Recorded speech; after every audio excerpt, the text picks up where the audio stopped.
I'm Greg Gutfeld with Kimberly Guilfoyle. Juan Williams, Eric Bowling, and a Peapod is her sleeping bag. Dana Perino, La 5.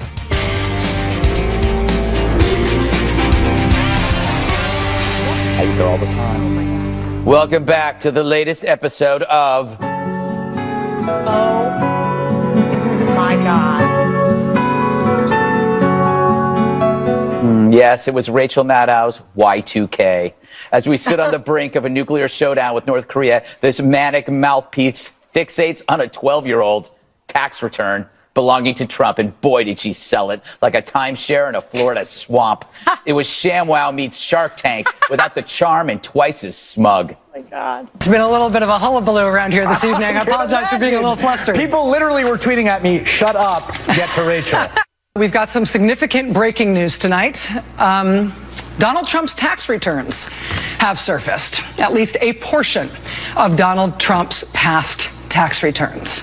This is the first time we believe any federal tax returns for Donald Trump have been obtained by anyone, certainly by any news organization, since he became a presidential candidate, let alone president. Oh, my God. But rather than tell us anything up front, she tap dances like a barefoot drunk on hot sand. Maybe she'll break the news to us now. Tonight, we have this exclusive first look at their reporting at what they have obtained. In just a second, we are going to show you exactly what it is that we've got. Whether or not you are a supporter of Donald Trump in general, whether or not you care what's in his tax returns, it ought to give you pause that his explanation for why he couldn't release them. Oh, jeez. So the more she delayed, the more we sense that maybe the tip of the iceberg is just a tip and there is no iceberg. But maybe she'll tell us everything now. Is he not as rich as he says he is? Is he not as charitable as he says he is? Was he in fact under audit when he was using that as an excuse to not release his tax returns? Was that worse than just a bad excuse? Was he really being audited? There's small reasons to be interested, right? There will continue to be unrelenting pressure to find Donald Trump's tax returns, to expose Donald Trump's tax returns. And I am sure it is only the start, but it's a start. And our little piece of it, we just got it. We'll go through it next. Next. What is wrong with her? A hybrid of Alex Jones and Alex Trebek, all trick, no treat. Let's give her one more chance. Let me give you the basics. Aside from the numbers being large, these pages are straightforward.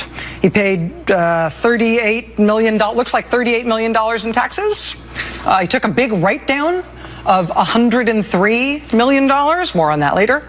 If you add up the lines for income, he made more than $150 million in that year. Mazel tov. So that's it? Talk about a big fat zero, or 6 zeros with a 38 in front of it. Trump paid $36 million in taxes at a tax rate higher than Obama, Comrade Bernie, and MSNBC. I salute you, Maddow. The Pulitzer is in the mail. What's next? Will you be revealing Steve Bannon's disturbing ankle tattoo? I hear it's a dolphin. Huh? So when America hears this news, what do you think they think? Outrage, scandal? No, they think, wow, Trump's rich. Who knew? So how did Rachel fall for this? Trump set it up by fueling the intrigue. Remember when the Roadrunner would paint a tunnel entrance on a rock formation so the coyote would slam right into it? Trump just did that to Rachel. He baited the trap for months, pretending that somewhere lurked the Ark of the Covenant.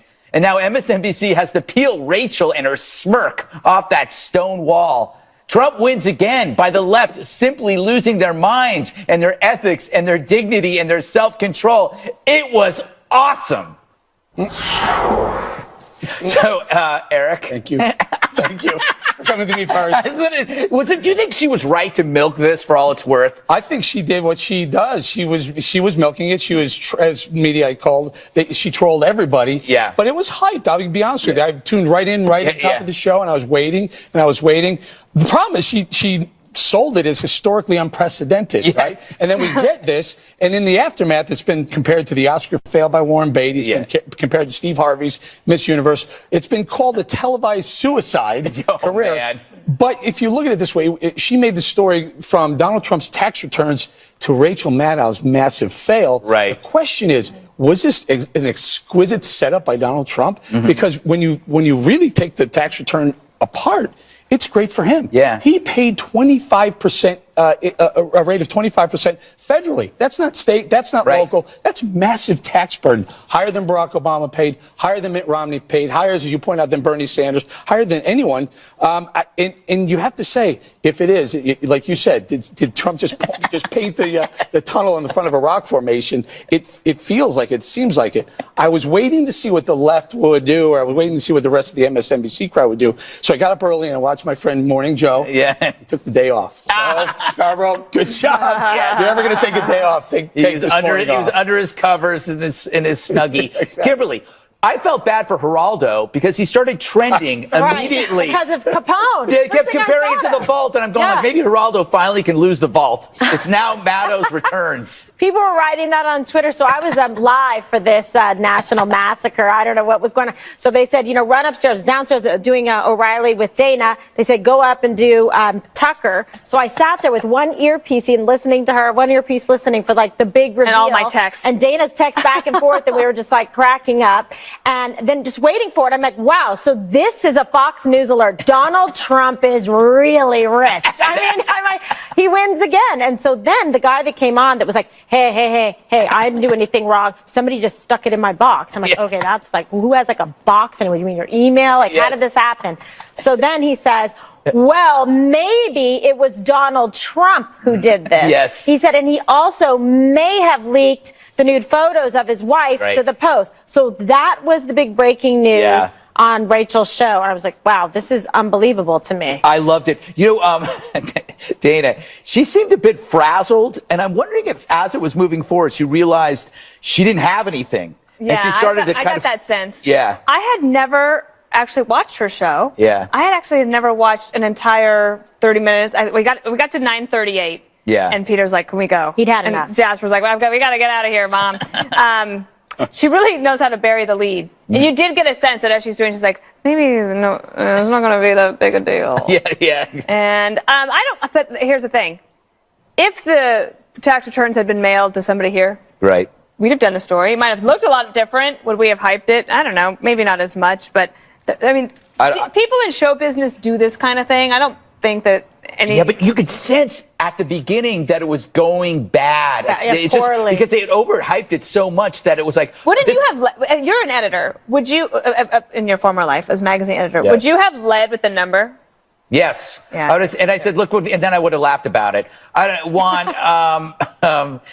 Was this a good idea? Should they, to delete like that? No, I was just, I didn't see the show. So I was watching your lead-in tonight here on the 5, and I was starting to yawn. It's boring. I was just like, what is going on? It wasn't boring. It wasn't boring. It wasn't boring. It was like crazy conspiracy stuff, too. I don't like conspiracy theories on either side. I've never seen left conspiracy theories like that. At one point, I tweeted, who's on first? I don't understand the Russians and the Cyprus and the Cretes and the whatever. The way it struck me, it was just like blah, blah, blah, blah, and there was no there. But I will say, to my mind, the effect, if there's a genius to Donald Trump, the genius here would be it distracts from everything else that's really going on. That's what Rob Reiner said. And it also, even just staying to the tax issue, he still hasn't put out his tax. We're talking about 10-year-old taxes and just a portion that was revealed on the Maddow show. He never said that he was under audit for 2005. And this thing about he paid 25%. He paid the alternate minimum tax. That was the least he could pay. Well, everyone does, Ron. But I'm more saying, than you have to. No, but the point is... The thing about that is it's $31 million and I'm saying this guy took such a big write-off. I think he claimed millions in losses. I can't remember exactly how much. 100 million losses. Yeah, and America just saw. And we know that the New York Times had revealed some little bit of another tax return back in the 90s. And in that one, he took $916 million. This is supposed to be a great businessman. You're reaching. This is I'm not. This is what he did. This is what we know. But it's all relative. And it's all legal. Yeah. It's all legal. Yeah, but what I'm saying is, CNBC went after this is not the oh my God. CNBC went after MSNBC. That's like a sister going after her brother. Hey, we have this sound on tape. Donald Trump, as you know, is going to be with Tucker Carlson tonight at 9 p.m. for, I think it's a full hour. I'm pretty sure. Although Who knows? An I don't want to over promote it for 24 hours. Wait, it could be historically unprecedented. Exactly. Tucker will have the first page. He has Donald Trump's seamless history, I believe. All right, so we have sound and tape of Donald Trump reacting to Rachel Maddow's so-called scoop. I have no idea where they got it, but it's illegal, and you're not supposed to have it, and it's not supposed to be leaked, and it's certainly not an embarrassing tax return at all, but it's an illegal thing. They've been doing it. They've done it before, and I think it's a disgrace. So he just comes out of this smelling like a rose. Winning. I don't think it smells like a rose because, I mean, the one thing that the left had to say about this that actually I think is substantive is, hey, he reacted right away. Apparently, the audit's not a problem. So why is he refusing to release his tax returns? Maybe he is trolling them. He just set him up. Brilliant. Yeah. And I mean, to the point of that CNBC article was scathing about what Rachel Maddow did. He said, you helped Donald Trump. What would you do if you were her tonight? You know, I wonder what she'll do. I would watch Tucker. Well, that's what I usually do. That's why I'd never seen her show. You were watching me a little bit too, didn't you say? You know what this felt like, though?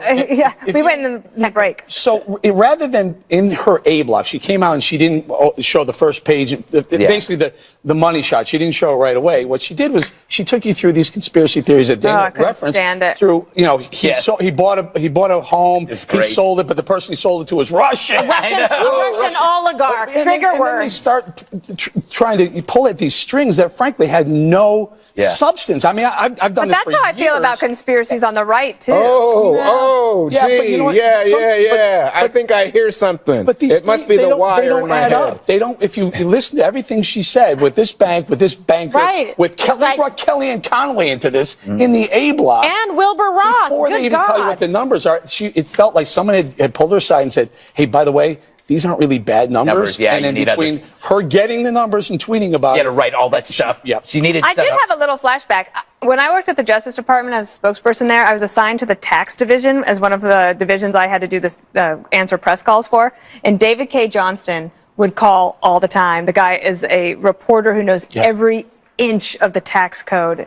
And the tax code bores me to death. Yeah. You know what? I wonder if SNL is going to spoof her, but is she sacred ground? Like, if they spoof Rachel Maddow, will it be in a loving way? No, it'll be the way they do Hillary. It'll be, Trump is still the bad guy, but she was. David Johnson admitted that he didn't do anything wrong. He's like, he paid what was the legal, amount at the time. It's a proper filing. Doesn't appear to be any illegality. So therefore, maybe Donald Trump sent it to me. But the big story here would be, why doesn't he release his tax return so we can know about the Russian connection, if it exists, if it doesn't exist?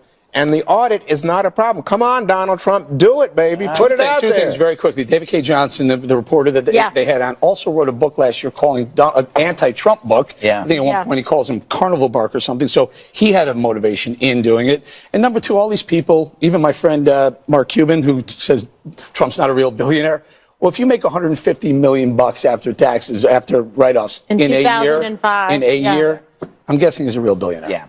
On that note, you can catch more of President Trump's interview with Tucker Carlson at 9 p.m. Eastern tonight. Coming up, a packed day for President Trump, hitting the road on a 2-state tour. Highlights next. We're just a couple of hours away from another big Make America Great Again rally for President Donald Trump, this time in Nashville. But before heading to Tennessee, the president visited Michigan, where he praised the great workers of the United Auto Industry for being the backbone of the American labor force.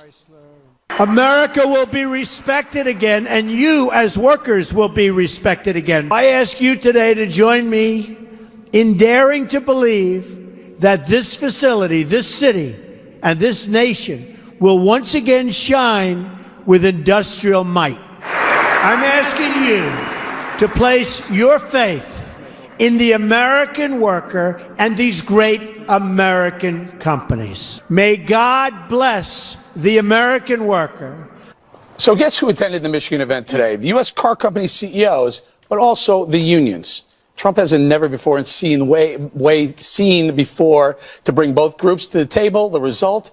One, a better business environment. for both. Look, Yeah, it brings yeah. the unions and the CEOs together. Right. So the companies bust in the workers from various plants around That's because kind. yeah, they want to show support to Donald Trump at a moment when he's president of the United States and has power, especially power over these fuel standards that they hope to have decline. They set an agreement with President Obama. They've added jobs with the standards in place, but now they're thinking, hey, especially when it comes to the trucks, we could do possibly better if we didn't have to make the changes. It'd be cheaper.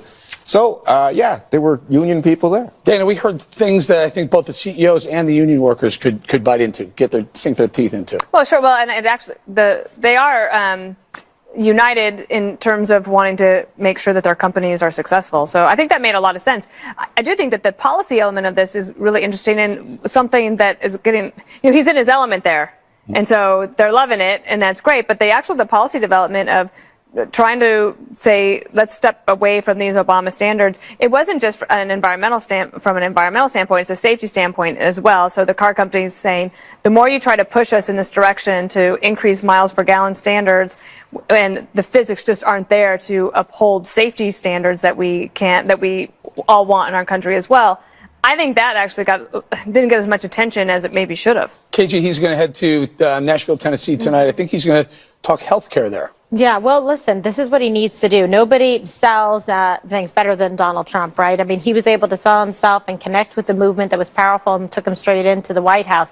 Here, he's really going to need to, ramp it up to be able to get conservatives to get on board, to get the votes that he needs. And he's going to have to use the people out there that put him in office to create a groundswell of support. I think it's a smart strategy. I also think it is a necessary strategy, and he is the best person to do that job. So, and also, I think, he really shines in terms of being able to be out in the field. He is his own best field game. You know what I think, though? I think he's going to Tennessee, Kimberly, because he's trying to demonstrate that he will put pressure on Republicans who don't back him on the health care deal. That's smart, though. Yeah. Well, that's what I think. He's got to show. He's going to put the pedal Turning to the metal. the page a little bit? Yeah, I think, why do these rallies matter? It's because Trump is showing that if the media in the entertainment industry and academia won't afford him the honeymoon that other presidents have, he has to make his own honeymoon. Like, remember, Obama never had to do this because he had a built-in honeymoon. It was called the media. He didn't have to. It was the whole time. Yeah, he didn't have to please the American people. He had the press in his pocket. And the other good thing is you're seeing a transformation where, compare this block to the A block.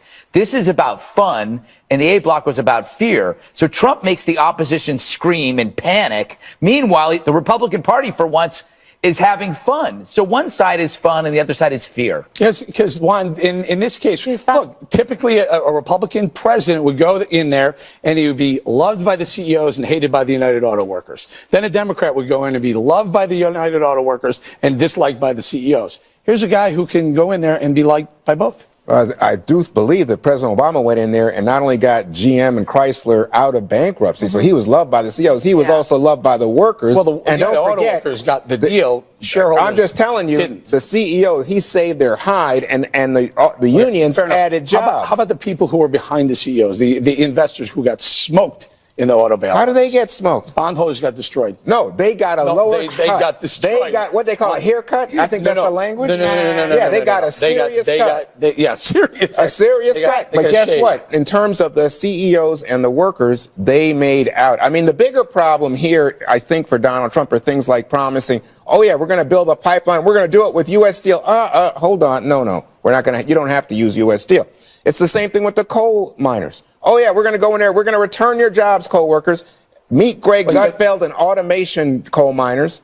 Did I miss the memo? Did he say you don't have to use American That's right. pipe? Yeah, you might have missed the memo. I think I did miss that memo. Any final thoughts?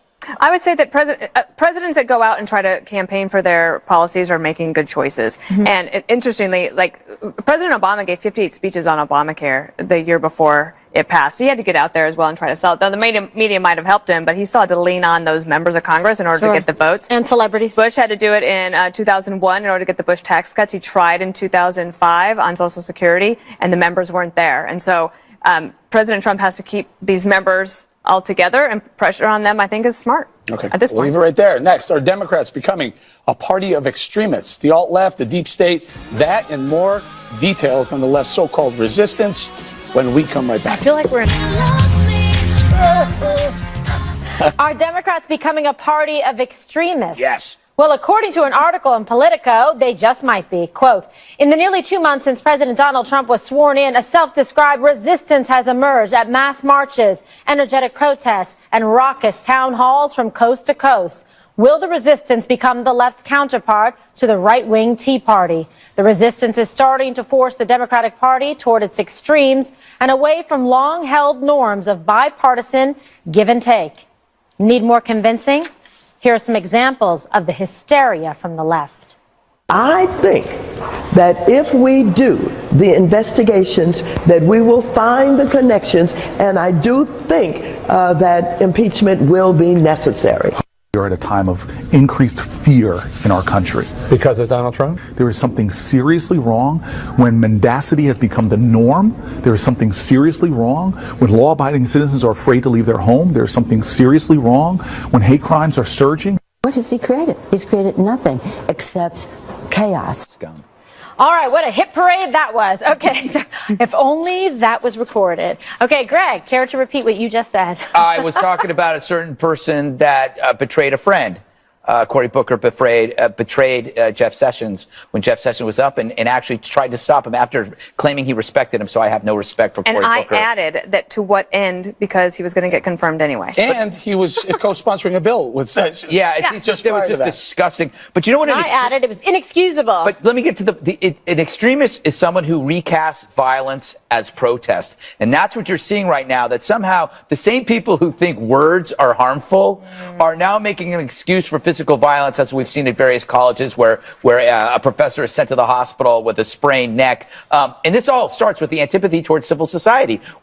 Once your party becomes the party of anti-law enforcement and you embrace the politics of looting and rioting in New York City and Oakland, you elect Trump.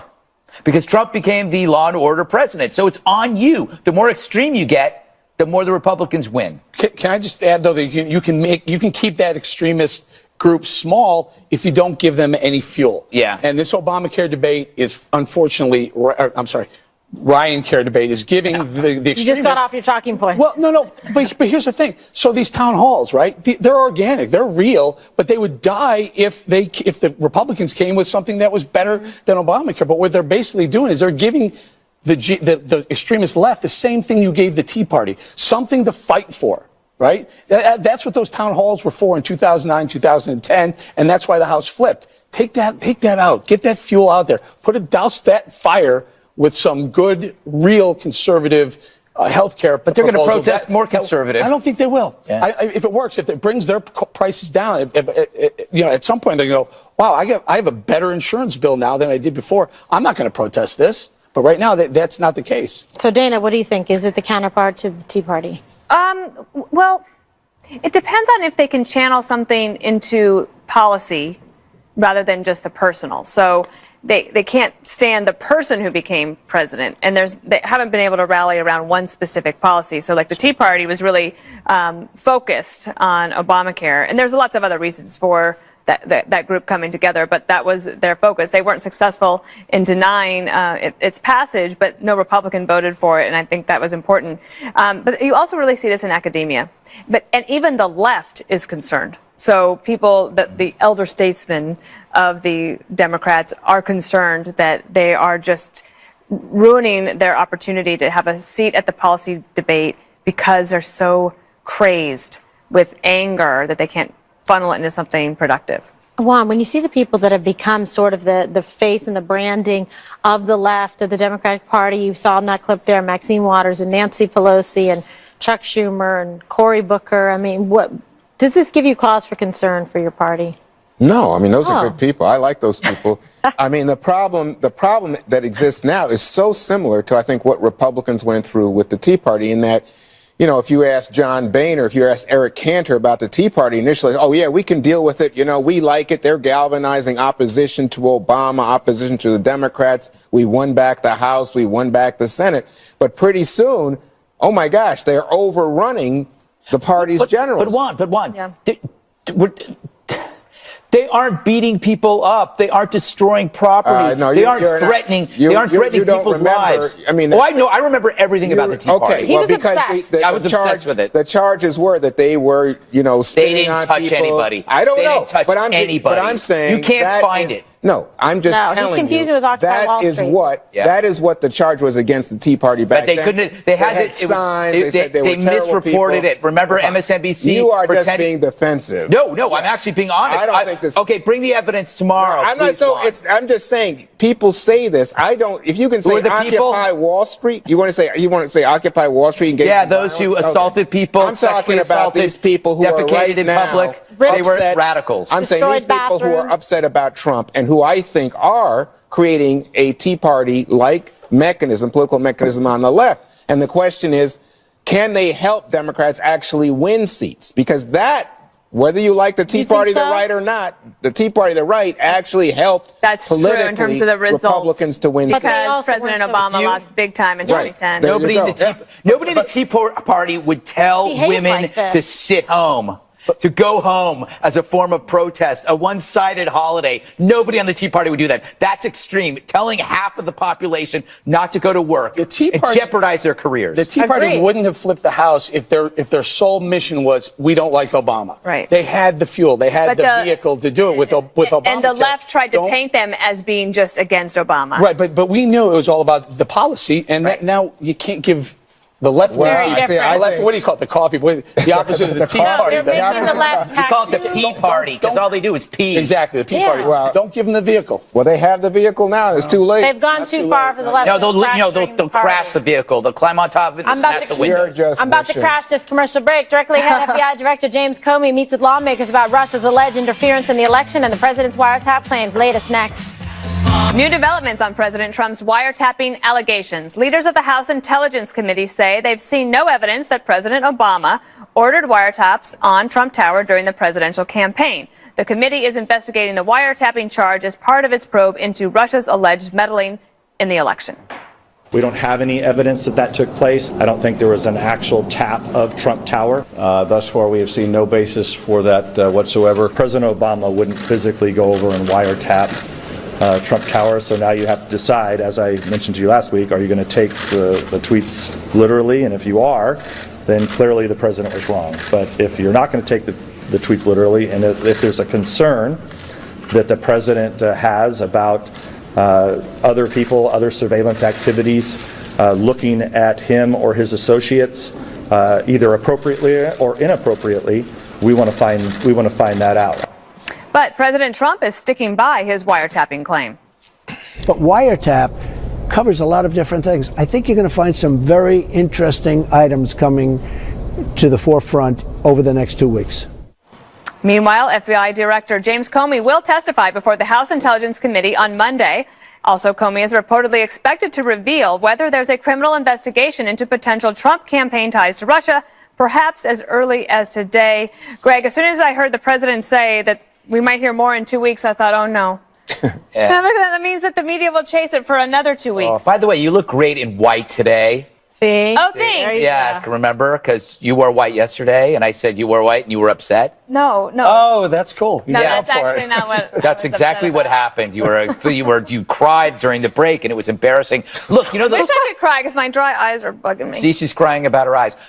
The left and right are on equal footing here. The left thinks Putin rigged the election, and the right thinks Obama bugged Trump. So have an investigation simultaneously on both and have Judge Judy oversee it. But does the right really believe that President Obama ordered wiretapping into Trump? I don't know if the right really believes that. So, look, I've been taking the task for defending Donald Trump for a lot of things. I will tell you, I never took it that President Obama walked over to Trump Tower and wiretapped the Trump Tower. Nor did I take it that he demanded that the Trump Tower get wiretapped. What I do think happens, and we know, first of all, that Trump Tower was surveilled. To what extent, we don't know. We still need to find that out. Who was surveilled at Trump Tower? Allegedly General Flynn, maybe others as well. We'll find out that as well. Let's find out why. It had to be ordered by somebody. If it was done legally, had to be from the FBI, CIA, Justice Department. And if they did, why did they choose to do that? Was it at the behest of the president? And I think that's where Donald Trump is going with it. And I think that's where he's getting in trouble because he's named, Obama rather than saying the Obama administration. Well, yes, precision is important if you're going to make an allegation like that. And Kimberly, if the White House also asked Congress to investigate. So then you put it into the prosecutor's lap, in this case, the chief intelligence officer, to do an investigation. And so Devin Nunes comes out today and says, I don't see any of that. Right. But he also said that communications from Americans, including Trump, it could have been picked up from ongoing surveillance of foreigners. So perhaps there was, and when I was trying to describe this before, like last week, more of an incidental collection in a larger net that was cast in terms of that area and might have been picked up if they were surveilling foreigners. Now, isn't that convenient, right? I mean, it looks suspicious. It sounds suspicious. That's why there has to be an investigation here, but there has to be some clarity and some closure on this because it's a very serious allegation, and you do want to know if perhaps something like this was going on because it would be, a huge problem. You want to know criminal who ordered nature. It. That's the point. You want to know who went to the FISA court to order it. What was Which the genesis of it? The president could find out if he were to ask them, right? Instantly. He has the right, if he wants to reveal if there was a FISA order, he can do it. But if there wasn't, that's even more problematic. Well, but there's no evidence that anybody was being illegally wiretapped, Eric. And so you guys, I mean, it looks to me like on this, snowy day in New York, you guys are like on a skating rink, trying to get your balance and make excuses and skating around. But what do you mean? not, because you're all trying to make excuses for the fact that the president of the United States made this outrageous allegation, and even Devin Nunes, head of House Intelligence, who was on the Trump transition, is forced to come out today and say, we don't see any evidence of this. Was there surveillance on Trump Tower? Can we agree on that? We don't know. Well, hopefully we'll get more clarity because there will be that hearing on Monday, as well as Neil Gorsuch, the Supreme Court nominee. So I forgot about him. I forgot about him. He's been just shaking. The New York Times didn't forget about him. They wrote a piece about him today. But we're going to have more about that, of course. Up next, though, former Vice President Joe Biden says what many other Democrats are not willing to say about President Trump. His remarks when we return.